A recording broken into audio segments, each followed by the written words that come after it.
1290 number Malayalam കാട് SNDP ശാഖയുടെ കീഴിലുള്ള നെടുമുണ്ട ഗുരുദീപം കുടുംബയോഗത്തിന്റെ ആഭിമുഖ്യത്തിൽ 79ാം സ്വാതന്ത്ര്യദിനാഘോഷം നടന്നു.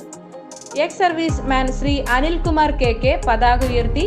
ഭാരത് സ്കൗട്ട് ആൻഡ് ഗൈഡ് പ്രതിനിധി മാസ്റ്റർ IM കാർത്തികേയൻ പ്രതിജ്ഞത ചൊല്ലിക്കൊടുത്തു. ഗുരുദീപം പ്രസിഡന്റ് ഉണ്ണികൃഷ്ണൻ പള്ളിയേലിൽ അധ്യക്ഷത വഹിച്ചു. SNDP യോഗം assistant secretary Shri MR Shaji സ്വാതന്ത്ര്യദിന സന്ദേശം നൽകി. മലയാളം കാട് ശാഖായോഗം പ്രസിഡന്റ് PK പ്രതീഷ്, ശാഖാ സെക്രട്ടറി US അഭിലാഷ്, കുടുംബയോഗം coordinator Surendran Parakkathazhath, Gurudeepam secretary Manoj Aikkatt, Prasad PV Manoj, Thoniyil Chandrika Unnikrishnan എന്നിവർ പ്രസംഗിച്ചു. ഗവൺമെന്റ് മെഡിക്കൽ കോളേജിൽ BSc നഴ്സിംഗിന് അഡ്മിഷൻ ലഭിച്ച നന്ദന മനോജിനെയും എക്സ് സർവീസ് മെൻ അനിൽകുമാറിനെയും ആദരിച്ചു. ചായയും മധുരപലഹാരങ്ങളും വിതരണം നടത്തി യോഗം അവസാനിപ്പിച്ചു. മലബാർ മീഡിയ ന്യൂസിന് വേണ്ടി ധന്യമോൾ കൊച്ചിയിൽ നിന്നും. ഉയർത്തിക്കൊണ്ട് തന്നെ നമുക്ക് നമ്മുടെ സ്വാതന്ത്ര്യത്തിന്റെ ആഘോഷങ്ങൾ പങ്കെടുക്കുന്ന ഈ വേളയിൽ എല്ലാവരും ഒറ്റക്കെട്ടായി പ്രവർത്തിച്ചുകൊണ്ട് രാജ്യത്തിന്റെ പുരോഗതിക്ക് വേണ്ടി പ്രവർത്തിക്കണം.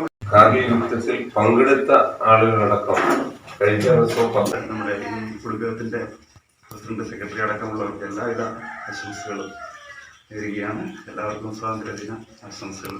സ്വാതന്ത്ര്യദിന ആഘോഷം ആചരിക്കുന്ന വേളയിൽ നമ്മുടെ രാജ്യത്തിലേക്ക് ശ്രീനാരായണ ധർമ്മം കൂടുതലായി ആഴത്തിൽ ഇറങ്ങി വരേണ്ടതുണ്ട് എന്നുള്ളൊരു അഭിപ്രായത്തോടു കൂടി പോകുന്നുണ്ട്.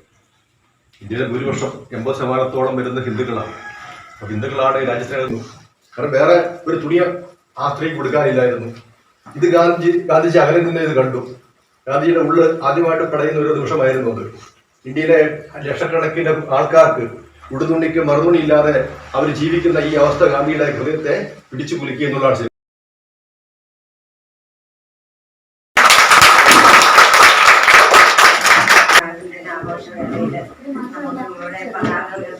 നമ്മുടെ സെക്രട്ടറി ആദ്യമായിട്ട്